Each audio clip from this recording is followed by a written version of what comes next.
Poppy কিচেনের পপির চেনানো পথে স্বাবলম্বী হচ্ছেন কত মহিলা। গ্রামের বউ বলে পিছিয়ে থাকা নয়, লাঞ্ছনা অপমান মেনে নিয়ে আপোষ নয়, এক একজন মাস্টার শেফ তারা। ঘরে রান্না করে কিভাবে লক্ষ লক্ষ টাকা রোজগার করা যায় তা দেখিয়ে দিয়েছেন পপি। যে ভিডিওটি স্ক্রিনে দেখছেন সেটি বনি কিচেনের ভিলেজ স্টাইলের। দেখে মনে হবে এ যেন পপির মতোই। না, এটা ভাববেন না যে তার নকল করছেন বনি। নিজের দক্ষতায় ধীরে ধীরে এই জায়গায় আসছেন। পপির মতোই বনির নামও ঘুরবে একদিন আপনার মুখে। গ্রাম্য পরিবেশে রান্নার ব্লগ কিন্তু প্রথম শিখিয়েছিল অন্য আরেকজন ইউটিউবে, যার সাবস্ক্রাইবার 30 লক্ষ। আচ্ছা, আপনার প্রিয়কে 15 দিনের রান্নার রেসিপি, তার পদ্ধতিতে রান্না করা, হতে পারে নতুন নতুন আইটেম থেকে প্রতিদিনের খাবার, সবুজে ঘেরা চারপাশ, আগেকার দিনের মতো মাটিতে পাতা উনুন, পরিবেশটাই যেন অদ্ভুত সুন্দর। আর তার সঙ্গেই মন মাতানো সব খাবারের আইটেম। পুকুরের পাশে মাটির রান্নাঘরে সকলে মিলে উনুনে রান্না। পপির ভিডিও দেখলেই যেন মন ভরে যায়।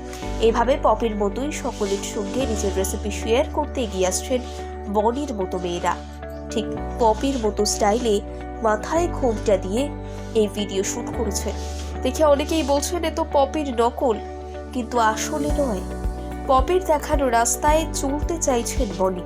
এরকম আরো কত ব্লগার বেছে নিচ্ছেন এইটাই। কিন্তু পপির আগেও একটি চ্যানেল রাজত্ব করেছে সোশ্যাল মিডিয়াতে। জানেন তিনি কে? 84 বছর বয়সে ইউটিউব তারকা পুষ্পরানী সরকার। তার করা রান্নার জনপ্রিয়তা শুধু ভারতে নয়, গোটা বিশ্বে। এমনকি চীনের মানুষও ফলো করেন ভিলফুড ইউটিউব চ্যানেলটিকে। বাংলার ঠাকুমা পুষ্পরানী সরকারের ইউটিউব চ্যানেল ভিলফুড, যে চ্যানেলে মাস্টার শেফ 84 বছরের এই ঠাকুমা। 2017 সালে পুষ্পরানীর নাতি সুদীপ সরকার খুলেছিলেন এই ইউটিউব চ্যানেল। আর প্রথম যে ভিডিও পোস্ট করা হয়েছিল তাতে রান্না করা হয়েছিল কুমড়ো ফুলের বড়া।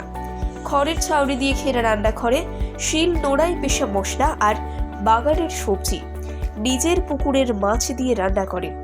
পুষ্পরানীকে সাহায্য করেন তার বৌমাও। বাংলার নানা হারিয়ে যাওয়া রান্না নিয়ে ভিডিও বানাতে শুরু করেন।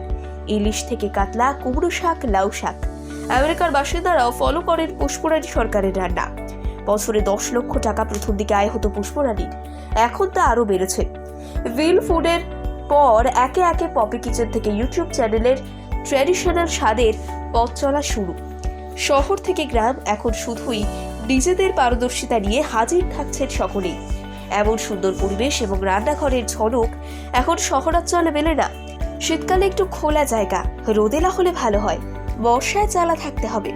প্রথম দিকে খুব একটা ভিউজ আসতো না, তবে মন খারাপ করেননি কেউই।